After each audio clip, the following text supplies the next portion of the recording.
The Adelson family alone has given Donald Trump over $300 million to win these elections. When you said as yeah. well, your critics say that you said that 94% of Congress is essentially funded by Israel. Do you mean Jews via lobby groups? Because that's different, isn't it? Jewish people in America who have stuff to say, like other lobby groups have stuff to say. That's slightly different, isn't it, than Israel controls Congress. Do you really mean Jews control Congress? Why you'd been banned? Welcome back to channel.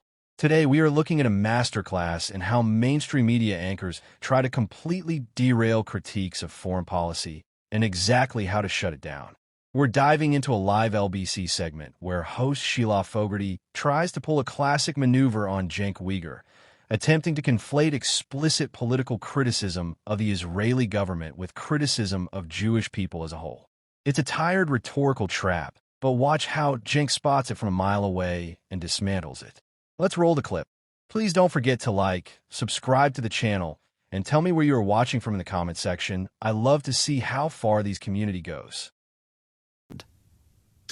No, I only know through the reporting on the Times. They said that, that I had criticized the king. I'm sorry, Israel, or same thing. And so that was unacceptable. By the way, I can criticize the British government all I like. I can criticize the king all I like. I can criticize anyone on planet Earth all I like, except Israel. So now you know who rules you. Who rules us? Israel, obviously. Well, I mean, in British history that the gravest offense is insulting the king. No. I've insulted Israel, apparently, now you know who your new king is. That's not the gravest offense in this country. You can insult the king as much as you like in this country. No, I'm saying historically. Of course not today. I'm glad you started where you've started there, because I did want to ask you about something you said. And again, I don't know the reason you've been banned either. We don't have that information from the Home Secretary. But I know what your critics have said about you, so I'll make our conversation in part about that, but only in part. In your conversation with Piers Morgan yesterday, you said, and if I'm misquoting you in any way, you must correct me. You said it's ironic to say we're banning criticism of Israel by saying our government is controlled by Israel. And based on what you just said to me a moment ago, when you say our government, do you mean the UK government? Do you really believe it is controlled by Israel? Notice what he's doing here. He is setting a firm baseline. He's talking strictly about state actions, military decisions, and government policy. He's keeping the parameters of the debate entirely political and humanitarian. But look at the host's face in the studio during that block. You can see the gears turning. She's preparing the pivot because confronting the actual policy argument is a lot harder than shifting the goalposts. Let's see how she tries to flip it.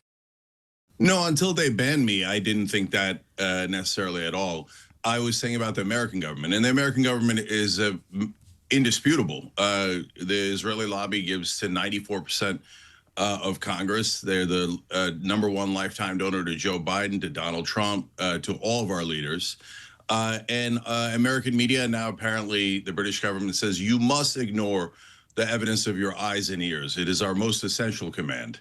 And by the way, they're not alone. Big Pharma also controls the American Congress, and so does big oil and defense contractors.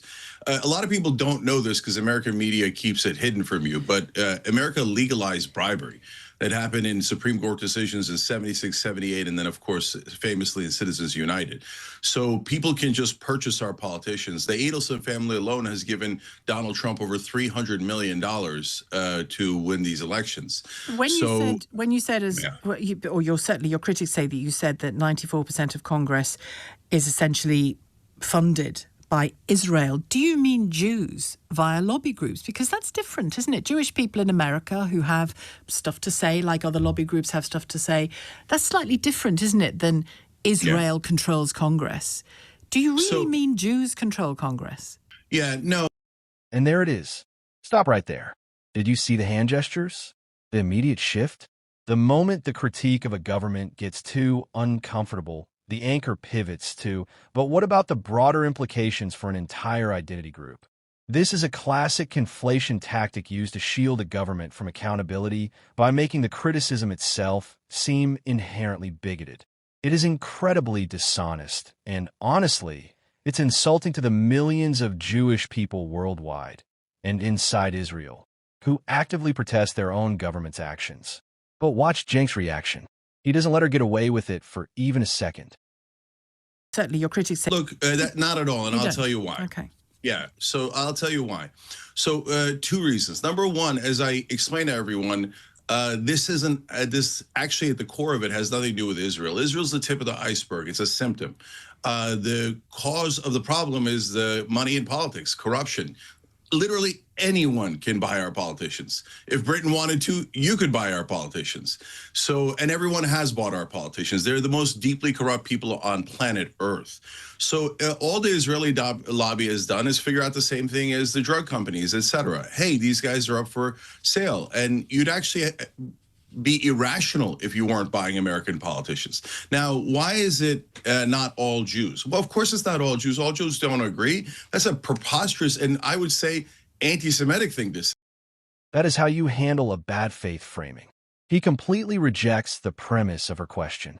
He correctly points out that treating a sovereign, nuclear-armed government as if it is synonymous with an entire global ethnic population is not only a logical fallacy, but actually fuels the very confusion the media claims to be worried about.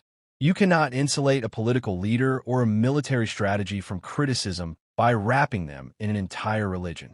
Cenk calls it out directly, cleanly, and without blinking. Let's see how she tries to salvage the segment as they wrap up. I have Jewish family. Hold on. Hang on. Can I explain myself, given that you've just suggested I might have been anti-Semitic? Can I explain why I asked you the difference in that particular instance between Israeli and Jewish? Is that when you talk about Israel buying Congress, that conjures a particular thing.